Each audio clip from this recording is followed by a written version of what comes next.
E aí, tudo beleza? Seja bem-vindo a mais uma aula. Vamos continuar aqui editando nosso documento, aprendendo as tags aí no método 8020. Então aqui a gente já inseriu a tag div, h1, h2, h3, já viu até h6, a p, a strong, a en, a spam. E uma tag que acabou faltando sobre texto, que é a br. Então eu vou inserir aqui uma tag br.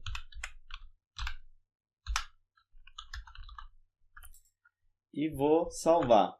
Vou abrir no navegador. E olha que ele já quebrou uma linha aqui. Se eu pegar essa tag aqui, eu vou copiar, colocar mais um aqui. Vou colocar lá no navegador. Vou atualizar. E olha, já quebrou mais uma linha. E para que funciona essa tag BR? Então, por exemplo, você digitou um endereço aqui. Avenida Paulista, 000, CEP 126... Aí você pode utilizar BR. Esse endereço está dentro da mesma tag, dentro de uma P, por exemplo. E aí você pode utilizar BR. O W3C também indica, por exemplo, para você utilizar BR em poemas, textos parecidos. Mas somente nesses casos. Tem muita gente que utiliza BR para adicionar espaço, que nem eu fiz aqui. Mas isso é errado. Na verdade, para fazer isso daí, a gente poderia fazer de outras formas. Por exemplo, aqui, suponhamos que daqui do Loren até esse ponto final seja uma sentença. Essa outra aqui é uma segunda sentença. Então, para eu separar isso daqui, eu não tenho que fazer isso que eu fiz com BR. O ideal aqui seria que eu colocasse duas tags P's, já que são dois parágrafos e não importa o tamanho deles. Se eles são menores, vai fazer o quê? Mas são dois parágrafos. Então, eu coloco dois parágrafos, venho aqui no navegador e olha, ficou dois parágrafos certinho, ficou semântico. A quebra de linha você só vai utilizar nesses casos assim específicos, endereços, poemas, tá? Quando você tem que quebrar a linha, mas continua ainda dentro do mesmo parágrafo, ok? Se precisar dar um espaço, se for uma questão só visual, você não tem que utilizar BR. Você utiliza P ou pode utilizar outras tags e aí você vai fazer com CSS, via margem, padding, adicionar o espaço que você quer. Então a gente tem a tag BR, vou até deixá-la aqui em algum local. Vou deixar aqui, BR. E assim a gente fecha essa questão aqui do texto, porque agora a gente vai falar de listas. Então eu vou criar duas listas aqui nesse documento. Uma é ordenada e uma é não ordenada. Lista ordenada, a gente tem a tag OL. Eu abro e fecho OL. E aí, para a lista funcionar, eu tenho que adicionar mais uma tag, que é a LI. Então, a OL, ela fala que eu vou começar, que eu estou utilizando aqui uma lista ordenada. E a LI, eu estou falando que é um item dessa lista ordenada. Tá bom? Então, eu tenho o item 01. Vou copiar e colar. Fazer o 2, o 3 e o 4. Deixa eu acertar aqui. Vou salvar. Vou voltar lá no navegador. E olha só, já apareceu aqui a lista ordenada. E ela é ordenada, o nome dela, esse O, é de ordem mesmo. E justamente por isso, porque ela dá essa classificação aqui numérica de 1, 2, 3, 4. Claro que você pode modificar, você pode colocar números romanos, etc. A forma de apresentação você pode modificar. Mas com ela, você está mostrando para o navegador que você criou um item de lista que tem uma ordem. Tá? Então, seria, por exemplo, uma receita de bolo. Você criaria uma lista ordenada, já que a receita tem que seguir o passo a passo. No desenvolvimento de sites, normalmente a gente utiliza a outra tag, que é a lista não ordenada, que é a UL, que a gente vai ver agora. Então, aqui no segundo parágrafo, eu vou criar uma UL. Abri e fechei. E da mesma forma, da OL, aqui eu indiquei que eu começo uma lista não ordenada. Mas eu preciso do item dessa lista. Então eu crio uma LI. e dentro da LI eu coloco o conteúdo. Vou copiar, vou salvar e vou visualizar no navegador. E olha aqui, já apareceu a lista. Como você pode ver, apareceu aqui uns bullets, né, umas bolinhas que não são ordenadas. Então, aqui é uma lista não ordenada. E essa U significa unordered, tá? Desculpa o inglês falho, mas seria lista não ordenada mesmo. Então, sem ordem de lista, tá ok? E essa tag a gente utiliza bastante para criar navegação nos nossos sites. Então, se você acessar a maioria dos sites aí, você verá que eles utilizam o L e LI para criar os menus. Por exemplo, eu vou acessar aqui o Shift of Design, para você ter uma ideia. Clicar aqui com direito. E você pode ver que aqui tem uma UL, depois tem uma LI e depois tem um link que a gente virá a seguir. Mas a navegação é uma lista não ordenada. E praticamente 100% dos sites, os menus de navegação são formados com listas não ordenadas. E se você quiser estilizar essa lista, claro que você pode fazer via CSS. Para finalizar essa aula, vamos ver mais uma tag que é importante, que é a de imagem. Então, a gente inseriu um título, um subtítulo, um parágrafo, uma lista, mas não inserimos imagens. Então, vamos inserir uma imagem aqui. Eu vou inserir a imagem no terceiro parágrafo.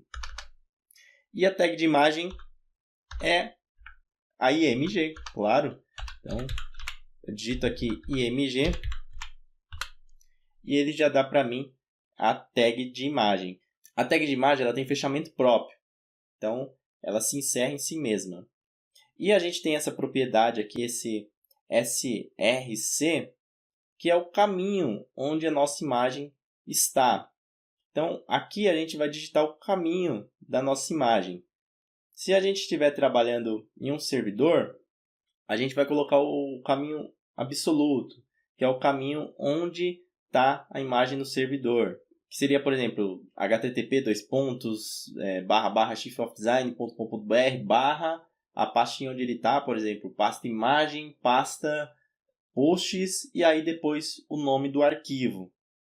Aqui, como a gente está trabalhando local, ou seja, a gente está trabalhando na nossa máquina, eu posso pegar uma imagem que eu colocar aqui dentro dessa pastinha. E essa questão de URL absoluta a gente verá um pouquinho mais à frente, vai entender melhor como funciona. Mas, como a gente está trabalhando num arquivo local, podemos colocar aqui uma imagem. Então, eu vou colocar uma imagem aqui dentro dessa pastinha, que aí eu pego diretamente do caminho aqui da minha pastinha. Vou abrir aqui, pastinha, vou colar uma imagem. Aí, já apareceu aqui para mim, ó, no Sublime. Inclusive, deixa eu organizar, que é uma boa prática. Então, vem aqui em uma nova pasta. Aí eu posso chamar de Image. E aí eu coloco a proporção áurea aqui dentro dessa imagem, dessa pastinha. Ok. E aí eu chamo essa imagem que está aqui. Como a imagem está dentro da pastinha fluência de HTML e dentro da pasta imagem, eu posso chamá-la eu posso especificar o caminho aqui direto. Então eu posso chamar aqui imagem, que é o nome da pastinha, image, barra o nome do arquivo, que é esse daqui, proporçãoaurea.png. Então, proporção áurea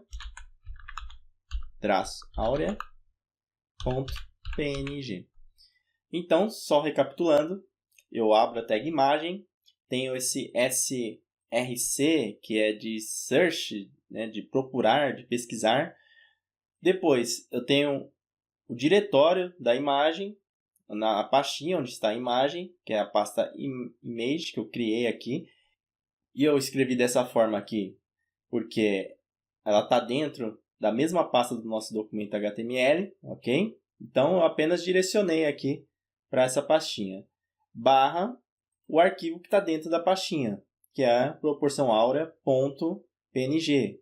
Então, o nome do arquivo, ponto, a extensão, que é PNG.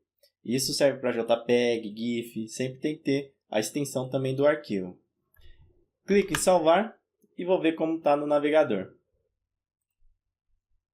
E olha só, apareceu aqui para mim a imagem da proporção áurea. Nessa tag imagem, a gente ainda pode inserir alguns atributos. Por exemplo, a gente pode inserir um title, se a gente quiser.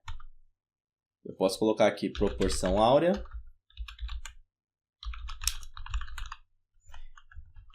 Esse é um atributo alternativo. Então, se eu vir aqui no navegador, atualizar, ao passar o mouse, vai aparecer essa caixinha, proporção áurea. Esse atributo title a gente utiliza bastante em links.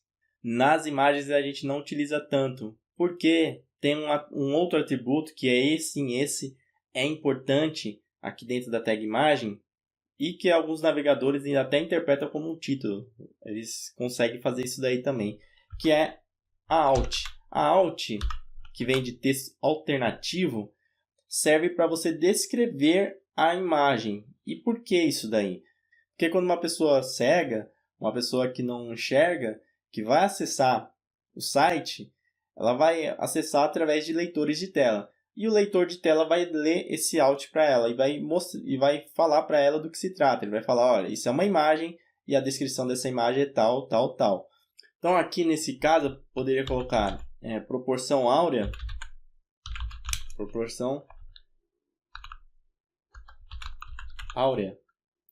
porque, vou salvar, aqui o que está escrito na imagem é proporção áurea realmente. Eu poderia colocar ainda aqui imagem ilustrativa com símbolo do número de ouro e por aí vai.